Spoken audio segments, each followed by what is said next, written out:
Alors maintenant, c'est parti pour faire une petite démo cuisine. Donc là, je vais vous parler de plusieurs produits autour de la cuisine, en compagnie de mon chéridou, parce qu'il n'a pas voulu faire son dodo dans le lit, mais c'est pas grave. Alors, tu peux t'approcher pour filmer de plus près. Je vais donc vous présenter, je vais commencer par les 3 éponges qu'on a au catalogue. Alors vous avez ici ce qu'on appelle le duopad. Donc le duopad, il a 2 faces. Une face avec des petits picots. Alors bien sûr, vous pouvez pas sentir, des petits picots grattants et récurrents qui vont être compatibles avec le Tefal. Donc tout ce qui est fragile, vous allez pouvoir gratter avec cette partie-là. Et puis un côté un peu plus doux, comme l'ancienne éponge en fait, enfin l'ancienne, celle que tout le monde connaît, qui a beaucoup de succès. Du coup, on retrouve ce côté-là qui va vous servir par exemple à nettoyer vos plans de travail, essuyer votre robinet. Donc ce que je vais faire là, je vais le mouiller et puis je vais vous montrer en live. Hop. Donc on essore bien, je vais mouiller un petit peu plus, pour plus crédible. Hop. On essore bien. Alors là, moi je le plie en 2 pour avoir l'impression d'avoir cette éponge là en main. Et puis donc je vais venir nettoyer tout mon petit bazar. Hop, ça je l'enlève parce que c'est pas ce que j'ai envie de vous montrer. Donc toutes les petites miettes de mon plan de travail. Donc là par exemple, vous voyez quand on a les éponges classiques, souvent ça tombe par terre, la main elle n'est pas assez grande, ça reste pas collé, etc. dedans. Là l'idée c'est que, hop, le duopad lui il ramasse tout et il garde tout à l'intérieur. Et donc là, vous allez pouvoir venir rincer au-dessus de votre évier. Autre côté pratique du duopad, vous pouvez lui donner cette forme-là dans la longueur. Et ça va vous permettre de venir laver, par exemple, tous vos verres qui sont assez profonds. Et donc, vous allez pouvoir, hop, bien nettoyer vos verres, enlever les traces.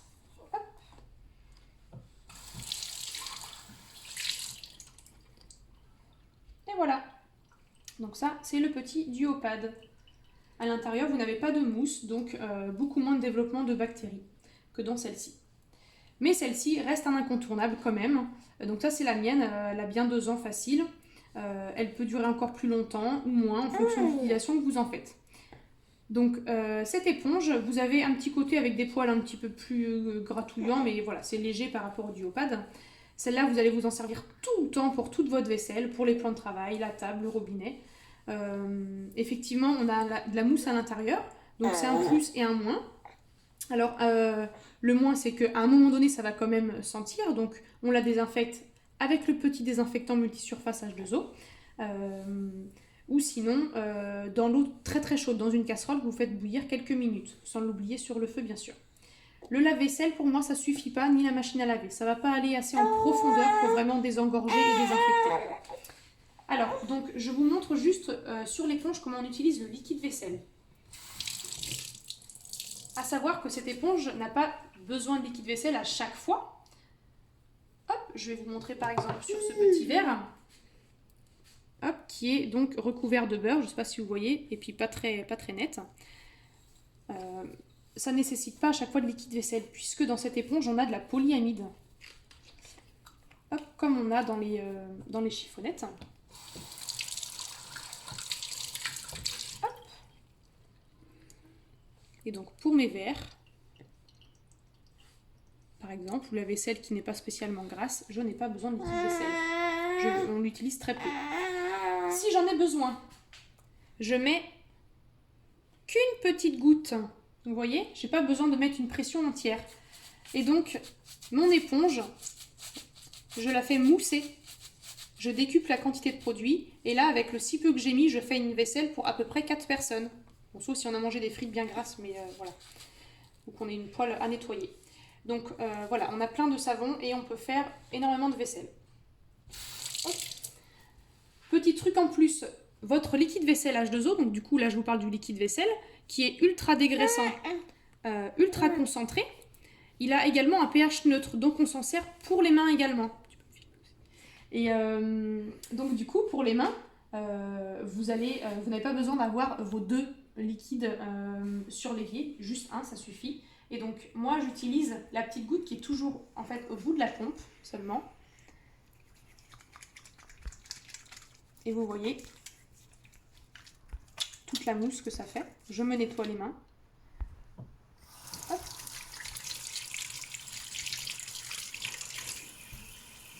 Sans avoir besoin d'actionner la pompe.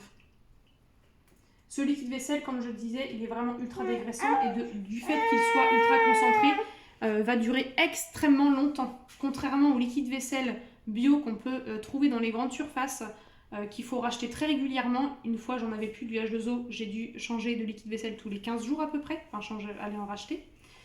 Là, la bouteille d'1 litre, elle va faire des mois, voire un an, en fonction de l'utilisation bien évidemment.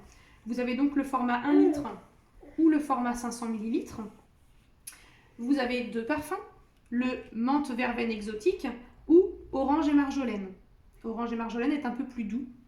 Là, on est sur quelque chose d'un peu plus corsé, plus fruité. Et vous avez également deux types de pompes différentes. La pompe twist classique qui est en plastique.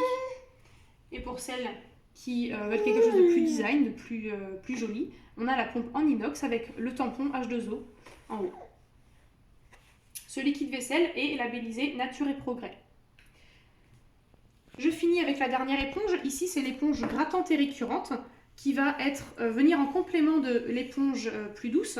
Celle-ci, vous allez l'utiliser pour décaper tous vos plats, tous les plats en Pyrex qui sont encrassés, qui sont collés, tous vos plats qui vont au four, les plats en terre cuite, les fonds de casserole en inox qui crament, vous allez pouvoir les récupérer avec l'éponge grattante et récurrente qui est vraiment, vraiment très pratique et passe partout. Ici, on a l'essuie-vaisselle H2O. Donc j'en profite pour m'essuyer les mains, pour éviter qu'elles ne sèchent trop. Donc il y a deux essuie-vaisselle H2O au catalogue. Ici, c'est le petit carreau, donc c'est l'entrée de gamme. Et donc je vais vous montrer son efficacité sur les verres que j'ai lavés tout à l'heure, avec une partie qui est déjà mouillée, parce que c'est la partie là où on s'essuie les mains tous les jours, pour vous montrer que même mouillé, comme les chiffonnets de vitre, le torchon continue d'essuyer. J'enlève les petites. Tac là. En plus de par la polyamide qu'il contient à l'intérieur, cet essuie-vaisselle va finir de nettoyer et de dégraisser votre vaisselle au cas où il resterait des traces. Si vous ne voulez pas de peluche sur votre vaisselle, vous mettez vos essuie-vaisselle dans un filet de lavage quand vous les lavez, tout simplement. Et là, vous aurez une vaisselle parfaitement essuyée, nette, sans traces. Ça évite toutes les petites gouttelettes d'eau qui sèchent, par exemple. Cet essuie-vaisselle est en microfibre, donc va sécher très vite. Et du fait qu'il sèche vite, cet essuie-vaisselle donc ne va pas sentir. Vous pouvez le garder, nous on le garde à peu près 8-10 jours. Enfin, bien sûr, ça dépend de ce qu'on a fait avec, mais lorsqu'on l'utilise de façon classique, votre essuie-vaisselle ne va pas sentir de suite. Il y a de la marge. Donc on peut s'essuyer les mains 5, 6, 10 à suivre. Ça continue d'essuyer. La vaisselle, pareil, sans avoir les odeurs le lendemain. Et puis je vais finir, il me reste 2 produits encore. Ici on a la brosse, alors ça c'est la mienne, donc bien sûr elle a servi. Hein. C'est pareil, elle doit avoir 1 an, 2 ans, je sais pas trop, quelques temps. Cette brosse là, l'avantage c'est que elle a des poils hydrophobes. Donc une fois que j'ai bien secoué, ça ne goûte plus. Donc la brosse avec la petite mare d'eau sur le côté du lavabo, de l'évier, c'est fini. Ça évite d'avoir du moisi dans les joints pour les personnes qui ont des trucs avec de la faïence. Et puis ça évite d'avoir de l'eau qui stagne. Petit chat s'impatiente. Je vais donc finir avec le tapis égouttoir. Le tapis égouttoir donc, qui permet vraiment de pouvoir garder un égouttoir d'évier sans calcaire et sans encrassage. Je disais qu'il évite d'avoir un égouttoir d'évier qui n'est pas entartré. Je pense notamment à tous les éviers qui sont noirs. C'est assez catastrophique. En l'espace de très peu de temps, vous vous retrouvez avec des égouttoirs qui sont entartrés et très difficiles à récupérer. Donc on protège son égouttoir avec ce tapis-là. Bon alors moi il y a quelques taches, mais c'est parce qu'il nécessite juste un coup de crème d'argile, mais il n'y a pas du tout de calcaire ni d'encrassage. On peut bien le voir là sur les parties là. Hop. Donc ce tapis égouttoir permet d'absorber une quantité d'eau assez conséquente et en plus il va sécher très vite. Si vraiment il est plein d'eau, vous le mettez sur le dossier d'une chaise et le lendemain matin votre tapis est sec et est reparti pour une journée. Moi je le lave très rarement, c'est pareil, hein. Ça se lave facilement, ça sèche facilement, vous avez des petits capitaux antidérapants et puis ça fait quelque chose d'assez épuré et joli sur vos éviers. Je vous montre juste l'état de l'évier actuel maintenant parce que je vais faire une démo avec de l'oxypure et je vous montrerai je pense pendant l'atelier le jour J le résultat final. Hop, alors je vous montre bien à l'intérieur. On voit la démarcation d'ailleurs d'un nettoyage préalable que j'ai déjà fait, mais ça s'est réencrassé à nouveau. Voilà. Et puis bon, j'ai fait le tour pour ma démo cuisine. Merci et puis je vous dis à très vite. Ciao ciao.